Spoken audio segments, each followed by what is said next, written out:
Welcome to another edition of Unsportsmanlike Conduct. I'm Greg Wolf. Unbelievable Super Bowl. Greatest comeback we've ever seen. Every little thing that had to go New England's way for the turnaround to happen did. And whether you're a fan of the Falcons or not, you have to feel for that team in the city after being up 25 late in the third quarter. All right, we're going to look at some of the key plays, commercials, and winners and losers as we hone in on the comeback. So let's start right off the bat.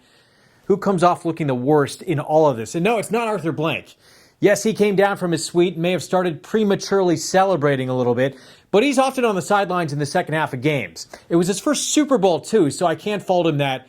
He got a little wrapped up in it, that's fine. Worst look by far goes to Mark Wahlberg. He was on the pregame shows on Fox. They talked to him on the red carpet. There was a commercial for his new Transformers movie. He's basically being paid to be there, and he's a Bostonian. He's from Dorchester. It's his team. Greatest comeback ever, and Wahlberg isn't there to see it. Instead, he's seen leaving early with his family. Although in fairness, apparently there was a good reason. He sent out this pic saying his youngest son wasn't feeling well. Family comes first. But to me, that's a teachable moment for a young one. He committed going to the game. So feeling good or not, you stick it out. It's the freaking Super Bowl. Regular season, I get it, but this was for everything. The title, legacy, greatness, where Brady ends up all time.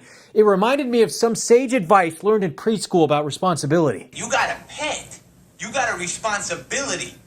If your dog is lost, you don't look for an hour and then call it quits. You get your ass out there and you find that fucking dog. I concur. But if true, we hope his son is okay. And we hope this doesn't have lasting damage to their father-son relationship.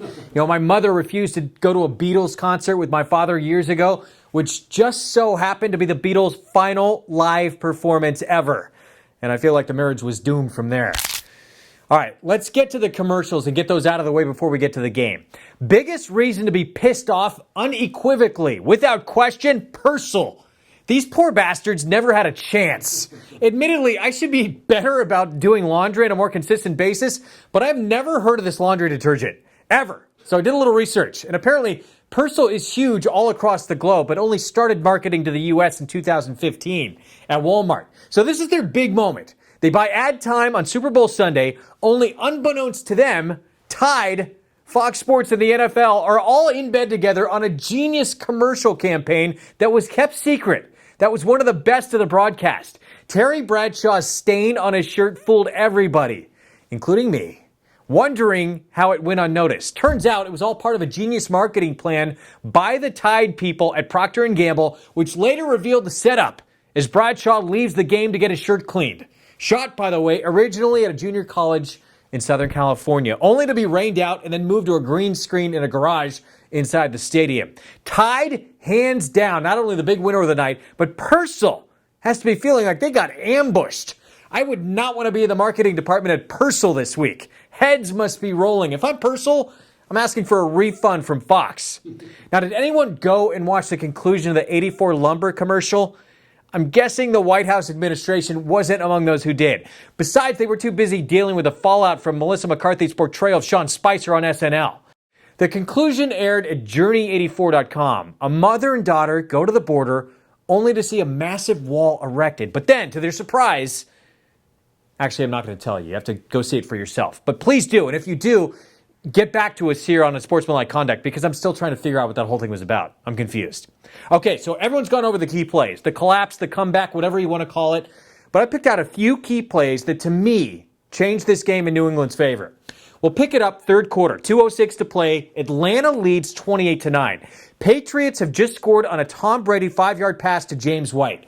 Some momentum for the Pats. Until Steven Gostkowski's shank job on the extra point. Mojo stalled. First commercial from there, it's all good. Football on field, suddenly and out of nowhere, a Lucille sighting. The football was flattened into oblivion by none other than Negan's barbed wire baseball bat. Yes, Walking Dead returns Sunday, February 12th. I'm suddenly not so bummed about this blowout of a game. All right, after a failed onside kick, Atlanta has the ball at the New England 41. Holding penalty. Then a sack. Pats get the ball back. As we go to break, Jack in the Box takes a shot at the Russian hacking incident. Not bad. And the Church of Scientology tries to mind warp us into their cult. A narrator reads, "There is no language adequate to describe the ultimate heights you can attain, your full potential." Suddenly I'm wondering, oh my God, did Brady sell out, join Tom Cruise, and become a Scientologist? How else could his magical life be explained? He's truly lived one of the great existences in the history of mankind. And now this comeback too? There has to be an explanation. It's a theory worth looking into. We'll pick it up fourth quarter. Still 28-9, New England ball, and Fox puts up a graphic asking the audience to vote now for the MVP. Followed immediately by a shot of Matt Ryan pacing the sidelines. Subtle suggestion, perhaps? Vote now? Do I have to? Should I maybe wait for just a couple of possessions into the fourth? Fox is essentially telling you to change the channel. This game is over. New England winds up with a field goal on the possession, so it's 28-12, 9:44 to play. More commercials, including the return from the dead of Spuds McKenzie, or at least the ghost of Spuds, followed by another absolute commercial beatdown. T-Mobile won. Once again, takes it to Verizon and to Sprint in my mind. T-Mobile had one of the best nights with Snoop and Martha trading pot puns, only to be followed by T-Mobile's takeoff on 50 Shades of Grey. And we're not sponsored by T-Mobile, or anyone actually, but I didn't realize you can cut your bill in half for only a 1% difference in call coverage. I'll take that swap any day. And as for Sprint, I just can't get behind a company basing their pitch on Paul Marcarelli, the Can You Hear Me Now guy, selling out. It's worse than what Oklahoma City's feeling with KD to Golden State. If the Can You Hear Me Now guy from Verizon to Sprint is okay, then can we once and for all forgive LeBron for taking his talents to South Beach? Being the spokesman for Verizon only to resurface years later and throw the company that put him on the map under the bus? That's treason. I can't sign with Sprint for just that reason. I don't want that blood on my hands. All right, back to the game. And to me, one of the three biggest plays of the game, Dante Hightower's sack on Matt Ryan. Forces a fumble.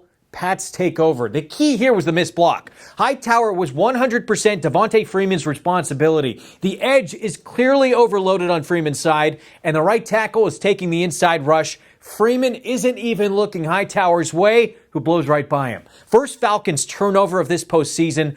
Pats score, but still need a 2-point conversion. Play number 2. That is absolutely crucial. The direct snap to James White. Ballsy call. Perfectly executed. 28-20. All of a sudden, we have a serious ball game again. And let's just say that James White very possibly was the true MVP of this football game. A Super Bowl record 14 catches, 110 receiving yards, 3 total touchdowns, including the game-tying and game-winning score and the 2-point conversion. He's the first in NFL history with at least 10 catches, 100-plus receiving yards, and 2 rushing scores. Even Brady, after winning his 4th MVP, said he thought White deserved it. We wish he got more love for that performance because he was huge. And the conversion. If only the Falcons had watched the 2004 Super Bowl. Patriots and Panthers played in the same building, then known as Reliance Stadium, they would have been ready. The Pats ran the exact same play with Kevin Falk with the same results. Pretty crazy. Atlanta's ensuing drive gets them to midfield, and they all of a sudden abandon the run. 2nd and 11, still in field goal range, and Ryan sacked by Trey Flowers. What would have been a 53-yard field goal try at worst now takes Atlanta out of range. And all of a sudden, poor Arthur Blank went from this to this. Now it's 3rd and 23. Key play number 4. Chris Long comes up huge for New England. He beats Jake Matthews, clearly a holding penalty. Tack on 10 yards, sets up 3rd and 33. Backs up Atlanta to the Pats' 45, out of field goal range. Perhaps a little more egregious, but essentially the same play as the Chiefs' Eric Fisher taking down James Harrison that negated KC's 2-point game-tying conversion against Pittsburgh that had Travis Kelce hurling insults. As for Atlanta, next pass incomplete. Patriots get the ball back. Key play number 5. Pats backed up inside their own 10. Brady on 3rd and 10 fires a bullet to Chris Hogan. That pass was clutch. In traffic, under pressure, yet on the money, and hope remains alive. Then, of course, the play that changed everything. Edelman Circuit's catch. The Patriots were due some good mojo. After David Tyree, Mario Manningham 4 years later, the Julio Jones toe dragger earlier in the 4th, and boy, did they get it big time. This look from safety Ricardo Allen says it all. After that catch, everyone knew what was coming, and the Falcons didn't stand a chance. Yes, Brady, Belichick, and the Pats had the Falcons in their sights. And unfortunately, Matt Ryan and the Falcons apparently didn't take the blue pill from Morpheus yet. Or join up with Scientology. Maybe next year. Because with catches like these, Julio Jones is about as close a thing to Neo as the NFL has.